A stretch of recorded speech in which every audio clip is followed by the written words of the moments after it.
to do something, help them for real.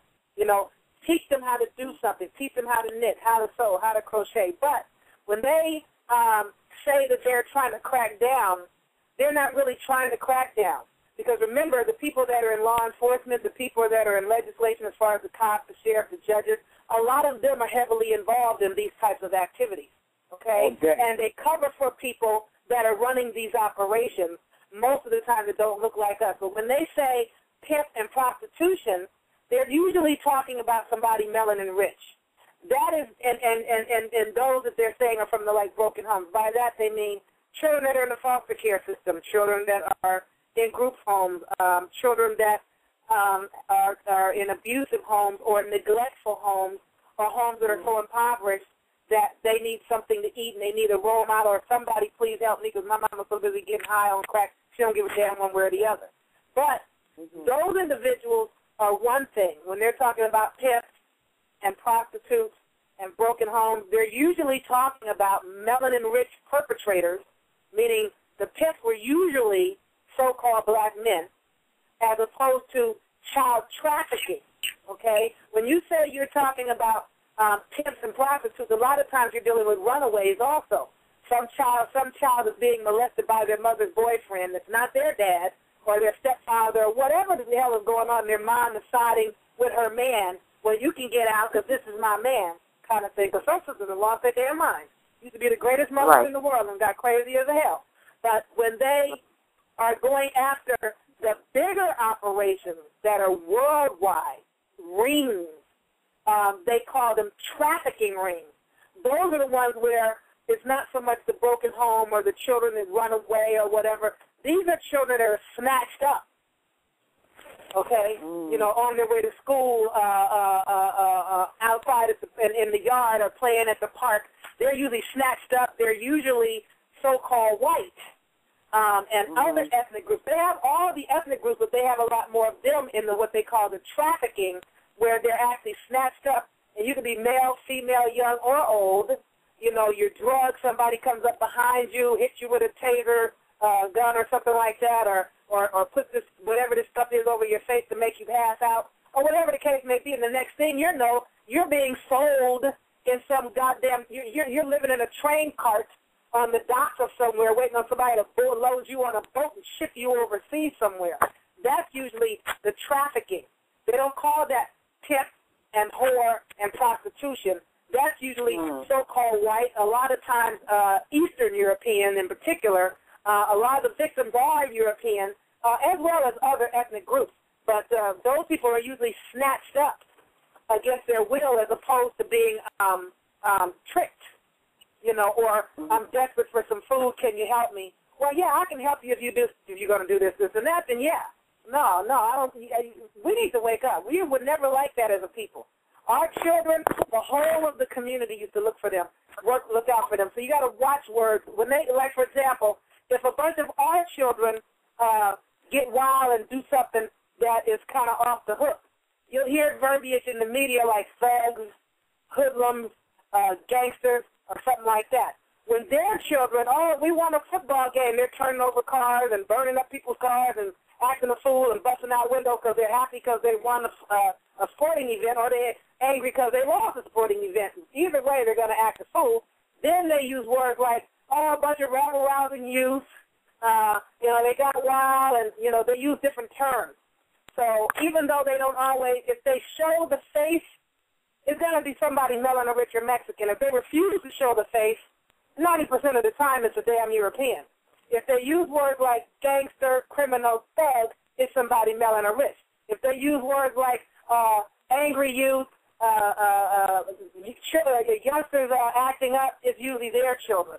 So you got to know what they're talking about. When they say trafficking, they're talking about so-called white folks. When they say pimps and hoes and prostitutes, they're talking about so-called black folks. Even though some of the victims go across the board, for the most part, the perpetrators are going to be melanin-rich men when they use a term like pimp. Because they don't use those words with the average so-called white male. They use words like trafficker with them. Right, you see. So they're taking it to a whole nother level. It's the verbiage. Wow. That's why I wanted to bring that up, because especially of us, hold on, King, I hear you, especially those of us who be reading these articles and stuff, verbiage is very important. Especially, well, I don't know, like me, when I hear news is happening, first thing I say is, please don't tell me it's one of us. Please don't tell me it's one of us, because I just don't even want to hear it. But the verbiage is a good thing if you're going to be reading this stuff and dissecting or whatever. That's something that I thought that you should know. Go ahead, King. Another thing you need to know is that the people who perpetrate this are usually people who have they're legally DSS, DHS, whatever you want to call it. Absolutely. They are the people, they are that way, and they figure a way to get children. They sit there and they make sure, like, they find these so-called broken homes so they can get control of these children, and they bring them directly into this lifestyle, or this death style, should I say. And it's like, and they're not telling you that, and they are rarely prosecuted, and if they are prosecuted, they hide the fact that they did their legal paperwork in order to get custody of these children. All right? They're not telling you that, because there are plenty of child molesters within their system, because a lot of times these things go unreported. And when people find out, hey, this person was supposed to be a caretaker, they did their paperwork, and they was getting paid to take care of this child, and they were pimping them out. Yeah, absolutely. I mean, and it's like, yo, you find that a lot of these times, some of these people who illegally, they'll have somebody else do the paperwork, and they'll be a convicted sex offender, what have you, and they'll be offending all up and down inside a home where it's supposed to be safe for children. They sat there and took these children away from their families and put them in this situation with these people who prey on them. That's why they do it. That's deliberate. It's not an accident that they do that. They take them away from their family to get them turned out and make them crazy. And then they send them to prison when they have issues because of what's been done to them. You know what I'm saying? And then when they come out of prison, they have no way to work. They have no way to work. What you think they're going to do? I mean, they know one thing, and they're not emotionally stable, and they do not provide any counseling, what have you, in these prison situations. And a lot of the times, these judges know that some of these children did not commit a crime, or that they are acting out as because of what's going on in their home situation, and they will put them in a situation where these freaking prison guards are preying on them in there, and the judge himself might even go and pay a visit to that child that they sat there and put into the Department of Youth Services situation. I mean, and that's where they feel powerless. They're like, well, this is the daggone judge doing it. Who can I turn to? I mean, and judges, the foster parents, the social workers, the probation officers. You got the cops. A lot of cops with guns and badges are pulling people over and raping them and robbing them and things like that. Well, we found that out at the church, too. You know what I'm saying? We found that out in the hood. Absolutely. We knew this, too, and you got to understand this, too. And a lot of people don't like to get into this. They ritualistically victimize people on certain dates. They purposely do it. They sit there and they literally rape and sodomize people on certain dates. You know what I'm saying? For like energy rituals and shit like that. And this has been going on since they've been sitting there learning how to walk on two legs. Like as we taught them, they've been doing this like over and over again, and people don't realize they on a schedule with it. I mean, they wild with it, but some of them are on a schedule with it. They have to, in order to sit there and get their power, they have to get their hands dirty. I mean, and literally that's what it is. I mean, and a lot of this stuff is not conspiracy theory. You get some of these people who blow the whistle on this stuff, and the first thing they sit there and do, they say, well, no, this person is crazy, or they're disgruntled, or they just didn't like they had a personal issue, but they telling the straight up and down truth. And here's a funny thing, too. Right. You got to look this. A lot of these FBI, CIA agents are part of the Mormons, and like the Mormons was started by Knights of Columbus. I mean, and they definitely have rituals. And Knights of Columbus are an offshoot of the Catholic Church, and we know them goddamn Catholics be fucking little boys. I mean, we don't. Let me go ahead and Let me go ahead and break in, Will. I'm sorry, because our time is getting really short here, and I got some people that are still holding on that wants to say something real quick. Let me tell y'all that this is Wake to Hell Wednesday, and we probably, those of you who can still hold on, I'm sure we're going to be over a little bit because we got people still holding on to speak, and we got like 5 minutes left in this program, so I do have it set to go a little bit longer, so you don't have to worry about falling off and all that good stuff.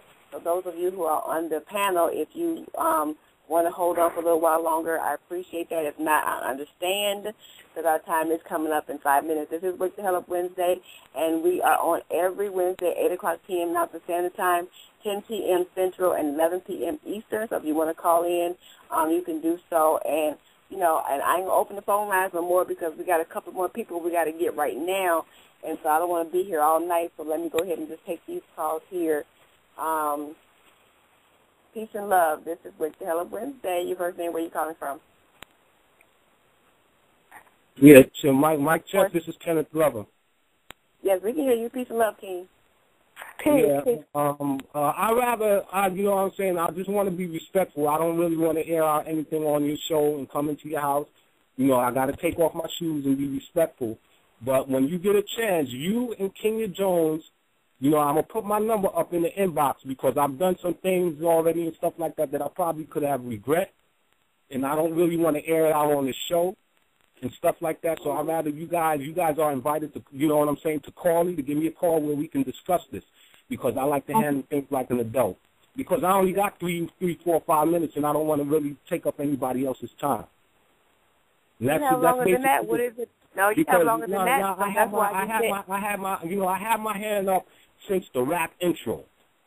I have my hand, and prior to the show, I already liked your link and informed you that I would like to, to join the round table. And I didn't even get that, and then I didn't even get the pickup call, and I know I was there. I know my hand was up before all these other people. Wait. Are we talking about, are you bringing some news to the table, or are we talking about on a personal note? Because I haven't been on Facebook. Well, I'm not talking about a personal note and everything. I don't want to take up the time and everything. I'm not talking about news and stuff like that. I'd rather, because I've done some things, in, you know what I'm saying, in the moment, in the spur of the moment and stuff like that and everything, and that you invited to me. Because, like I said, I had my hand up and everything, and I didn't even get the call. I didn't even get, I got stepped over. But you're on the call. I'm not understanding because you're on the call now because the board is full of numbers. Yeah, so unless you can see the board, then you can see why we don't even know who are on the board unless you personally let me know that you want to be on the round table. I have not spoken to you about the round table, so I'm not understanding where this is coming from. But I have my hand up. No, but Queen T, I understand. Queen T, with all due respect, I have my hand up before we're on the show, and so we need to not discuss this on the show. But I just, for those of you who are listening, if you are on the board, we are going in order of the calls. And so there's a lot of calls on the board, so I apologize to anybody if I don't get to you fast enough or if I don't get to you at all. There, believe it or not, it's not just us on the line. There's a lot of callers that are on the line. And so a lot of times we can't see. Let me say this as well, Kenya. I don't know if you know how Blog Talk works, but just because you hit an intro doesn't mean that people had called in prior to the show and had their hands up. The board is like full. When you call in and listen to the intro, that's just the beginning. People can call in and hold on before that time. Yep. Blog Talk just doesn't open up when you hear the intro. Yeah, but I will also ask you your link, though. Wow. I've asked you your link also. Well, we're gonna do this. Like I said, I didn't see a link on Facebook, so we're not gonna go there like that. But again, those of you who are holding on, again, we apologize if you feel like we're not getting to your call because that is not the case. We don't do that. We don't vibrate that low here on Dynasty Network. It ain't even like that. So please, if you want to get on the air, just hold on because usually I do not hang up the phone at all until we have cleared all callers who have their hands up, and that's just how we roll. So again, we apologize if you feel like we didn't get to you fast enough or we didn't see you. We apologize to you on national air that we did not see you. So anyway, but those, if you got any news you want to bring to us, if not, I'm going to go ahead and take the next caller, King. No, I'd rather, if you guys are invited to call me, I'm going to leave my number up in your inbox because I've done some things already. You know what, I will give you a call. I will personally call you myself. Okay. Because I do not want you to feel like we leaving anybody out because we don't roll like that.